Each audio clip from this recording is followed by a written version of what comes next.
আমাদের উঠানে কি চাষ করলে গো? মটরশুঁটি চাষ করলাম রে মা। আমাদের তো কোনো জমি নেই, তাই উঠানেই চাষ করলাম। মা, মটরশুঁটি বিক্রি করলে তো আমরা অনেক ধনী হয়ে যাব। তখন আর আমাদের আর কোনো অভাব থাকবে না, তাই না মা? হ্যাঁ রে মা, মটরশুঁটির ফলন ভালো হলে তো ধনী হয়ে যাব। এভাবেই টুনি আর টুকি গল্প করছিল, আর তখনই সেই পথ দিয়ে কালু ও কাকলি উড়ে যেতে সবটা দেখে ফেলে। দেখো কালু, টুনি উঠানে ফসল চাষ করছে। টুনি তো তাহলে আমাদের থেকে বেশি ধনী ফাঁকি হয়ে যাবে। আরে কাকুলি, আমার মাথায় এত বুদ্ধি থাকতে টুনিকে ধনী হতে দেব নাকি? শুধু ফসলের গাছ বড় হতে দাও, তারপর দেখো আমি কি করি। এইসব বলে কালু কাকলি সেখান থেকে চলে যায়। আর এভাবে বেশ কয়েকদিন কেটে যায়। টুনির রোপণ করা বীজ থেকে মটরশুঁটির চারা বেরিয়ে আসে।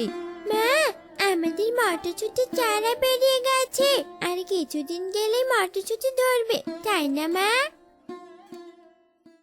টুনির তো দেখছি মটরশুঁটির চারা বেরিয়ে গেছে। এবার সুযোগটা কাজে লাগাতে হবে। দেখি টুনি কখন বাড়ি থেকে বেরিয়ে যায়। আমি বরং ওই গাছের আড়ালে লুকিয়ে অপেক্ষা করতে থাকি। মা টুকি, চল আমরা নদীতে গোসল করতে যাই। হ্যাঁ মা, চলো। আমারও যে নদীতে গোসল করতে খুব ইচ্ছে করছে। এরপর টুকি আর টুনি নদীতে চলে যায়। আর সেই সুযোগে কালো টুনির উঠানে গিয়ে সব মটরশুঁটির চারা উপড়ে ফেলে দেয়। টুনি, তোর ধনী হওয়ার স্বপ্ন আমি শেষ করে দিয়েছি। তুই নদী থেকে আসতে আসতে এই চারাগুলো সব মরে যাবে। তখন তুই হাই হাই করে কান্না করবি, হা হা হা হা। এইসব বলে কালু সেখান থেকে চলে যায়। আর কিছুক্ষণ পর টুনি ও টুকি নদী থেকে বাড়িতে চলে আসে। কি সর্বনাশ হয়েছে মা, দেখো আমাদের সব মটরশুঁটির চারা যে উপড়ে পড়ে আছে। এটা কোনো খারাপ পাখির কাজ রে মা। সে পাখি আমাদের হয়তো ভালো চায় না। কত কষ্ট করে মটরশুঁটি চাষ করেছিলাম, কিন্তু শয়তান পাখি যে সব শেষ করে দিল। মা দেখো, একটা চারা সতেজ আছে। তুমি বরং এই চারাটাই আবার লাগিয়ে দাও। ঠিক মতো পানি দিলে মনে হয় চারাটা বেঁচে থাকবে। হ্যাঁ রে মা, তুই একদম ঠিক বলেছিস। আমি বরং ওই চারাটাই লাগিয়ে দেই। এরপর টুনি একটা মটরশুঁটির চারা লাগিয়ে দেয়। আর এভাবে বেশ কয়েকদিন কেটে যায়। ঠিক মতো পানি দেওয়ার কারণে চারাটি অনেক বড় হয়ে যায়।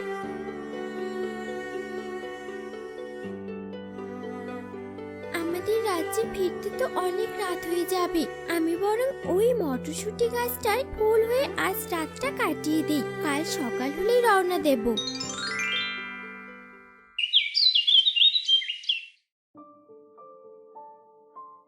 ওমা, মটরশুঁটি গাছে তো ফুল ধরেছে। মা, বাইরে এসে দেখো, মটরশুঁটি গাছে কত সুন্দর একটা ফুল ধরেছে। মনে হচ্ছে কয়েকদিনের মধ্যে মটরশুঁটি ধরবে।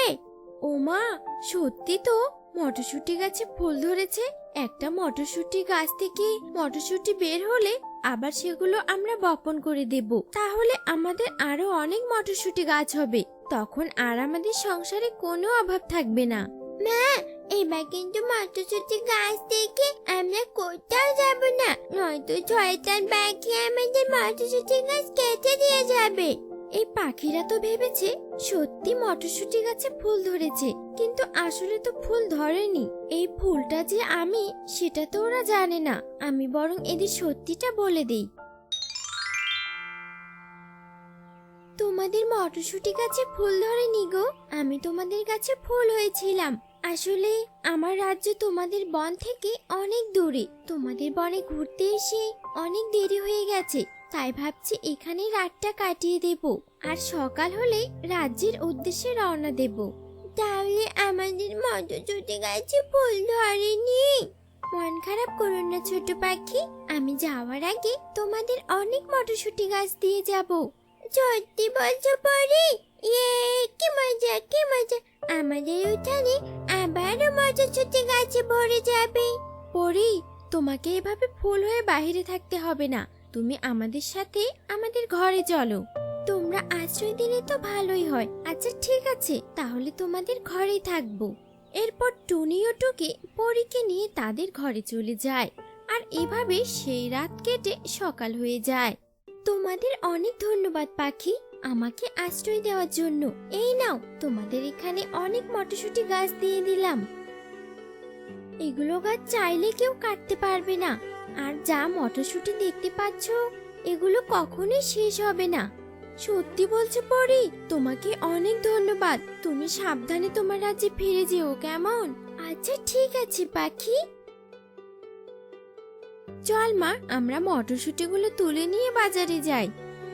এরপর টুনি আর টুকি মটরশুঁটি তুলতে থাকে, আর তারা কিছু মটরশুঁটি নিয়ে বাজারে চলে যায়। আর এভাবে সেই দিন কেটে যায়।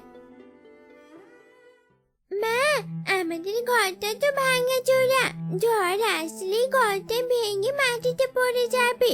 তাই বলি, এই মটরশুঁটি গুলো দিয়ে তুমি 2 তলা সুন্দর একটি ঘর বানিয়ে ফেলো।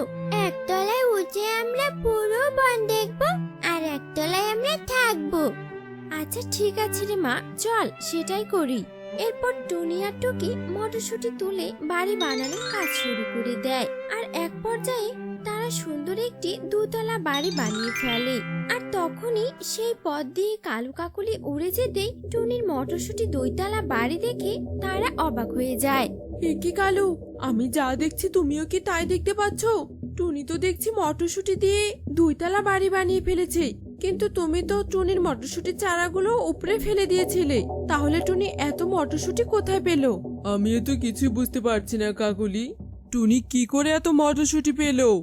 দেখো কালু, টুনির উঠানে অনেক মটরশুঁটি গাছ দেখা যাচ্ছে। চলো আমরা মটরশুঁটি গাছগুলো কেটে দিয়ে আসি। হ্যাঁ কাকুলি, তাই চলো। এ সময় বুঝি টুনি বাড়িতে নেই, এটাই আমাদের সুবর্ণ সুযোগ। ওরে বাবা রে, ওরে মারে, আমার পা যে ভেঙে গেল। কাকুলি, অন্যের ক্ষতি করতে এসে নিজেরাই যে বিপদে পড়ে গেলাম। আমারও তো একই অবস্থা হয়েছে কালু, আমি তো উঠতেই পারছি না। কালু কাকুলির এমন চিৎকার শুনে আশেপাশের সব পাখিরা টুনির বাড়িতে চলে আসে। আর পাখিদের ভিড় দেখে টুনি ও টুকি বাইরে চলে আসে। কি হয়েছে তোমাদের? তোমরা আমার বাড়িতে ভিড় করছো কেন? এই কালু কাকুলির চিৎকার শুনে তোর এখানে আসলাম। কালু দাদা, এভাবে চিৎকার করছো কেন? কি হয়েছে তোমাদের? সেই কথা আর বলিস না সুখী, আমরা টুনির মটরশুঁটি গাছ কাটতে এসে নিজেরই সর্বনাশ ডেকে এনেছি। তারপর কালু কাকুলি সবাইকে সব কথা খুলে বলে। ও, তার মানে তোমরাই আমাদের ক্ষতি করেছো? এর আগেও তোমরা আমাদের ক্ষতি করেছিলে, কিন্তু পরীর সাহায্যে আমরা অনেক উপকৃত হয়েছি। তোমরা খুব খারাপ প্রতিবেশী। প্রতিবেশী হয়ে প্রতিবেশী উন্নতি দেখতে পারো না। যারা হিংসা করে অন্যের ক্ষতি করার চেষ্টা করে, শেষে তারাই বিপদে পড়ে। হ্যাঁ টুনি, তুই একদম ঠিক বলেছিস। আমরা আর কখনো অন্যের ক্ষতি করব না। তুই আমাদের ক্ষমা করে দে টুনি। এরপর টুনি কালু কাকুলিকে ক্ষমা করে দেয়। আর কালু কাকুলি সবার সামনে লজ্জিত হয়ে ভাঙা পা নিয়ে ধীরে ধীরে সেখান থেকে চলে যায়। আর টুনি মটরশুঁটি বিক্রি করে মেয়েকে নিয়ে সুখে দিন কাটাতে থাকে। তো বন্ধুরা, গল্পটি তোমাদের কাছে কেমন লেগেছে? যদি ভালো লেগে থাকে তাহলে লাইক করে দিও। আর পরবর্তী গল্প পেতে অবশ্যই চ্যানেলটি সাবস্ক্রাইব করো। ধন্যবাদ।